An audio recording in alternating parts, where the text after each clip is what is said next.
নমস্কার সম্মানীয় দর্শকবৃন্দ, এই মুহূর্তে সবচেয়ে বড় খবর। ডব্লিউবিপি কনস্টেবল রিক্রুটমেন্ট রাজ্য জুড়ে 11,000 শূন্যপদে কনস্টেবল নিয়োগ।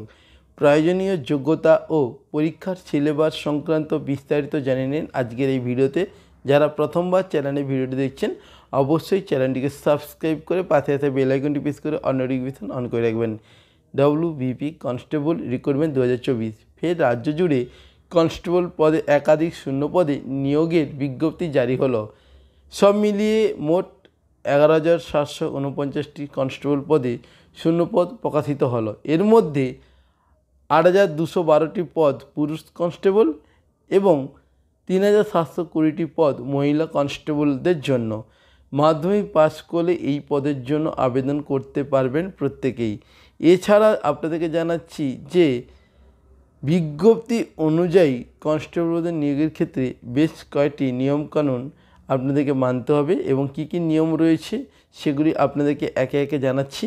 দেখুন, প্রথমত বিগত বছরগুলিতে কনস্টেবল নিয়োগের ক্ষেত্রে ইচ্ছুক প্রার্থীকে প্রিলিমিনারি, মেন্স ও শারীরিক পরীক্ষা উত্তীর্ণ হলেই বাছাই করা হতো। তবে সাম্প্রতিক বছর থেকে 2টি লিখিত পরীক্ষার বদলে একটি লিখিত পরীক্ষা নেওয়া হবে। চলুন তাহলে পরীক্ষার ধাপগুলি কী কী রয়েছে সমস্ত কিছু একে একে আপনাদেরকে জানিয়ে দিচ্ছি। এক নজরে আপনাদেরকে যে ধাপ অনুসরণ করতে হবে। 1 নম্বর প্রিলিমিনারি পরীক্ষা, দ্বিতীয় ধাপে রয়েছে শারীরিক পরীক্ষা, 3 নম্বর রয়েছে মাঠ পরীক্ষা, 4 নম্বর রয়েছে ইন্টারভিউ। এই 4টি ধাপ আপনাদেরকে পাস করতে হবে। প্রথমে রয়েছে প্রিলিমিনারি পরীক্ষা। আগের বারের ন্যায় এবারে আর 2টি লিখিত পরীক্ষা নেওয়া হবে না, যেহেতু সব মিলিয়ে একটি পরীক্ষা নেওয়া হবে। সেক্ষেত্রে মোট 85 নম্বরের প্রশ্নপত্র হবে। তবে পরীক্ষার সিলেবাস পূর্ববর্তী মেন্স পরীক্ষার পাঠ্যক্রম অনুসারেই হবে। সিলেবাসের মধ্যে নিম্নলিখিত বিষয়গুলি থাকবে, অর্থাৎ এই যে সিলেবাস হবে বা পরীক্ষাটি হবে কি কি বিষয়ের উপর হবে, বিষয় নির্ধারিত নম্বর।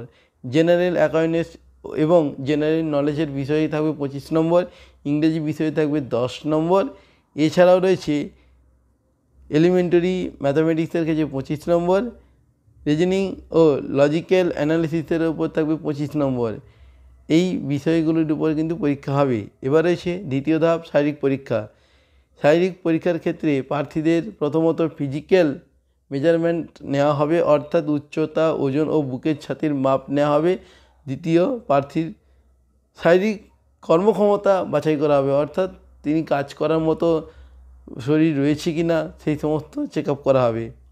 প্রার্থী প্রয়োজনীয় যোগ্যতা: গোর্খা, গোয়ালি রাজবংশী এবং তপশিলি জাতিভুক্ত পুরুষ।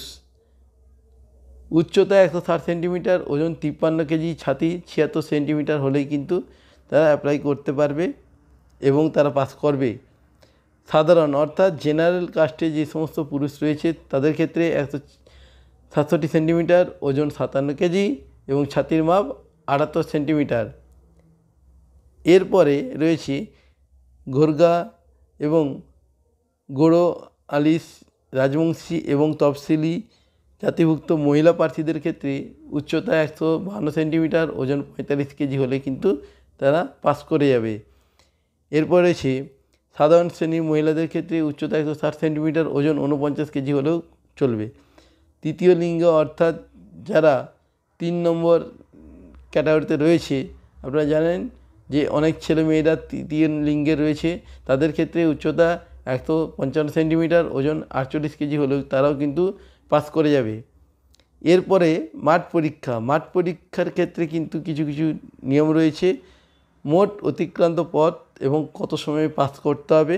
পুরুষদের ক্ষেত্রে 1600 মিটার দৌড় 6 মিনিট 30 সেকেন্ডের মধ্যে কমপ্লিট করতে হবে। মহিলাদের ক্ষেত্রে 800 মিটার দৌড় 4 মিনিটের মধ্যে কমপ্লিট করতে হবে। তৃতীয় লিঙ্গ যারা রয়েছে, তৃতীয় লিঙ্গের প্রার্থীদের ক্ষেত্রে 800 মিটার দৌড় 3 মিনিট 30 সেকেন্ডের মধ্যেই কিন্তু কমপ্লিট করতে হবে।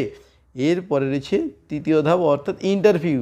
যেহেতু মেন্স পরীক্ষা আর হচ্ছে না, সেক্ষেত্রে পূর্ববর্তী ধাপগুলিতে মোট প্রাপ্ত নম্বরের ভিত্তিতে ইন্টারভিউর মাধ্যমে প্রার্থীদের নির্বাচন করা হবে।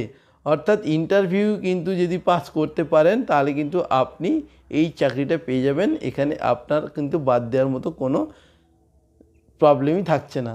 তো বন্ধুরা, এই ছিল আজকে ভিডিওর লেটেস্ট আপডেট। ভিডিওটি ভালো লাগলে লাইক করে দেবেন এবং আপনার বন্ধুবান্ধবকে ভিডিওটি বেশি বেশি করে শেয়ার করে দেবেন। আপনারা প্রত্যেকে ভালো থাকবেন। পরবর্তী ভিডিওতে আবার দেখা হচ্ছে। ধন্যবাদ।